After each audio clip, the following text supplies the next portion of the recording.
इसके पहले एक वीडियो पार्ट 1 इंट्रोडक्टरी पार्ट था जहां पर मैंने आपको मोटर व्हीकल से संबंधित जो एक्सीडेंट से रिलेटेड डेटा है, कितने ज़्यादा एक्सीडेंट बढ़ रहे हैं उसके बारे में बताया था। खासकर मैंने आपको यह भी बताने की कोशिश की कि हम कुछ सेकंड अपनी ज़िंदगी के बचाने के चक्कर में काफ़ी गंभीर परिस्थिति का सामना करते हैं और लोगों की जान और माल को नुकसान पहुंचाते हैं।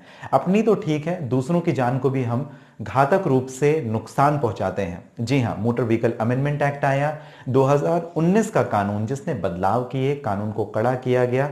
लेकिन हम जरा हिस्टोरिकल बैकग्राउंड के बारे में जरा बात कर लें। ये वीडियो पार्ट 2 है, आप अशोक पांडे के साथ कर रहे हैं शुरुआत। मोटर व्हीकल एक्ट 2019 के ऊपर हम कर रहे हैं बात। पार्ट सेकेंड में हम बेसिकली बात करेंगे कि जो लगातार बढ़ते हुए मोटर व्हीकल एक्सीडेंट के मामले हैं, क्रिमिनल लायबिलिटी से इसको कैसे जोड़ा जाए, क्या है कानून और क्या है कानूनी प्रावधान, उसके बारे में हम जरा करेंगे बात। लेकिन उससे पहले हम बात कर लेते हैं जरा अमेंडमेंट्स के बारे में कि ये जो बदलाव हुए थे, जो चेंजेस हुए थे, मॉडिफिकेशंस हुए कानून में, ये किस वजह से हुए और आखिर लेजिस्लेशन में, कानून में क्या परिवर्तन आया इसकी वजह से। तो बात करते हैं 1988 का द मोटर व्हीकल एक्ट। सबसे पहली बात यह है कि जो गाड़ियों का रजिस्ट्रेशन था, गाड़ियां तो होती थी इसके पहले भी, लेकिन गाड़ियों का रजिस्ट्रेशन नहीं होता था। तो 1988 के बाद से, यानी अब से 31-32 साल पहले, गाड़ियों का रजिस्ट्रेशन चलना शुरू हुआ। किन गाड़ियों का? कॉमर्शियल व्हीकल्स का as well as personal vehicle का। कॉमर्शियल व्हीकल्स क्या होती है? कॉमर्शियल व्हीकल का आसान शब्दों में मतलब समझे, जो गाड़ियां बड़ी बड़ी होती हैं, ट्रक्स होते हैं और जो सामान लाने ले जाने में आपको इस्तेमाल आते हैं, इन्हें हम कॉमर्शियल व्हीकल्स कहते हैं। पर्सनल व्हीकल क्या? आपकी खुद की कार है, आपकी बाइक है, आपके जो भी व्हीकल्स हैं आप पर्सनल यूज पे रखते हैं, ये आपके पर्सनल व्हीकल्स होते हैं। जो कॉमर्शियल व्हीकल्स है उनकी पट्टी अलग होती है, पीले रंग की होती है, ऑल ओवर इंडिया वो जा सकते हैं, उनका अलग अलग परमिट होता है। जो पर्सनल है वो आपका पर्सनल है, आप घूमिए फिरिए अपनी जगह पे रहिए। दूसरी बात ये कि इसका रजिस्ट्रेशन जब शुरू हुआ तो ये 1988 से ही इसका शुरू हुआ। इस कानून को लाने के पीछे केवल और केवल यह मकसद था कि लोग रोड सेफ्टी और स्टैंडर्ड्स को फॉलो कर सकें। रोड सेफ्टी स्टैंडर्ड का क्या मतलब हुआ? जेब्रा लाइन बनी है, आपको क्रॉस नहीं करना, आपको जाना नहीं। यू टर्न लेना है तो यू टर्न लेने का भी एक प्रिंसिपल है। अगर आपको ओवरटेक करना है हाईवे में तो हाईवे को भी ओवरटेक करने का एक प्रिंसिपल है। इंडिकेटर किस तरफ देकर के गाड़ी आपको टर्न करनी, तो ये सारे स्टैंडर्ड्स रोड सेफ्टी से संबंधित थे। क्योंकि आप गाड़ी मोड़ने वाले हैं, पीछे वाले को नहीं पता, उसे भी कानून यदि पता होगा कि यदि इंडिकेट किया तो उसको अपनी लिमिट पे कंट्रोल करना है, और आप बिना इंडिकेट किए अगर गाड़ी मोड़ते हैं तो आपकी गलती है, आपकी जवाबदारी, आपकी जिम्मेदारी है। तो इन्हीं सारे प्रावधानों को 1988 के कानून में सम्मिलित किया गया, मिलाया गया। जो पॉपुलेशन थी हमारे देश की वो लगातार बढ़ते जा रही थी, इस वजह से इस तरीके के जो कानून थे लाने की काफी ज्यादा इंपॉर्टेंस महसूस हुई और ये कानून लाया गया। दूसरी बात, जो ट्रांसपोर्टेशन था, मतलब एक जगह से दूसरे जगह सामान को लेकर के जाना, हार्मफुल सब्सटेंस, जैसे मान लीजिए एनडीपीएस की अगर बात कर लें, कोई गांजा लेके जा रहा है, कोई शराब लेकर के जा रहा है, कोई ऐसे हार्मफुल सब्सटेंसेस एक जगह से दूसरे जगह लेकर के जा रहा है जिसके ऊपर नियंत्रण लगाना जरूरी था। इस वजह से भी इस कानून को लेकर के आया गया। अब यह कानून चलता रहा, कब तक चलता रहा? 2015 तक। और 2015 में हुआ कानून में बदलाव। उस कानून को कहा जाता है the motor vehicle amendment ordinance. अब ये जो मोटर व्हीकल अमेंडमेंट ऑर्डिनेंस 2015 में आया, इसके क्या मेजर्स थे, क्या बदलाव किए गए? तो 1988 के बाद जो दूसरा कानून अमेंडमेंट आया, ऑर्डिनेंस आया 2015 में, सबसे पहला तो ये कि लाइसेंस कंपलसरी कर लिया। भाई गाड़ी वो चलाएगा जिसके पास लाइसेंस होगा। लाइसेंस किसे मिलेगा? जिसकी वैधानिक उम्र होगी। वैधानिक उम्र कितनी होती है? वो होती है 18 वर्ष। अगर आप 18 वर्ष से कम हैं तो आपको सरकार लाइसेंस नहीं देगी, और अगर आप गाड़ी चलाते हैं तो वो इलीगल है। आपके बच्चे स्कूल जाते हैं, 10th में है, 12th में है, 9th क्लास में है, तो एज ऑब्वियस उनकी उम्र नहीं होगी। वो 12 साल, 15 साल, 16 साल के बच्चे होंगे या 17 साल के होंगे। तो इस कंडीशन पर आप यदि उन्हें गाड़ी देते थे तो तभी तो पनिशबल ऑफेंस नहीं था। बट अब 2019 में एक दूसरा कानून बदल गया, अमेंडमेंट बिल आया और एक नया कानून है। तो उसमें पेरेंट्स जो हैं, मतलब अगर आपके बच्चे कोई गलती करते हैं, आपके बच्चे एक्सीडेंट कर देते हैं, तो आपकी यानी पेरेंट्स की रिस्पॉन्सिबिलिटी है। दूसरी बात, जो 2015 में मोटर व्हीकल अमेंडमेंट बिल आया तो इसमें जो सजा थी उसे थोड़ा बढ़ाया गया।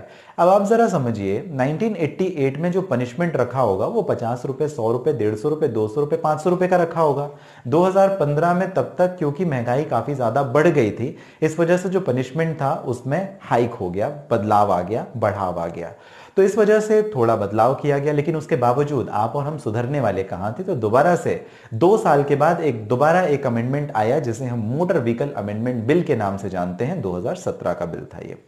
इसमें यदि जो टैक्सेस है, कंसर्न है, जो टैक्सी चलाने वाले जैसे ओला, उबर या ऑनलाइन सर्विसेज प्रोवाइड करने वाले आ गए, उनके लिए एक अलग से नियम कायदे कानून बनाए गए, प्लस थर्ड पार्टी इंश्योरेंस की व्यवस्था की गई। और जो लाइसेंस है उसे कंप्यूटराइज तरीके से आप कैसे निकाल, क्योंकि एक लाइसेंस भी बनवाने के लिए आपको रिश्वत देनी पड़ती थी। भारत है ये हमारा देश, तो जहां पर अगर आपको एक लाइसेंस भी बनवाना है तो आपको रिश्वत देनी पड़ेगी।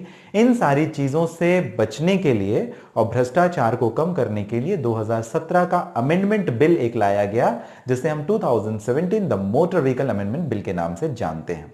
टैक्सेस का जो कंसर्न था वो बढ़ा दिया गया, जो कमर्शियल व्हीकल्स थी उनका टैक्सेस बढ़ा दिया गया 2017 में, और साथ ही साथ थर्ड पार्टी इंश्योरेंस की व्यवस्था की गई।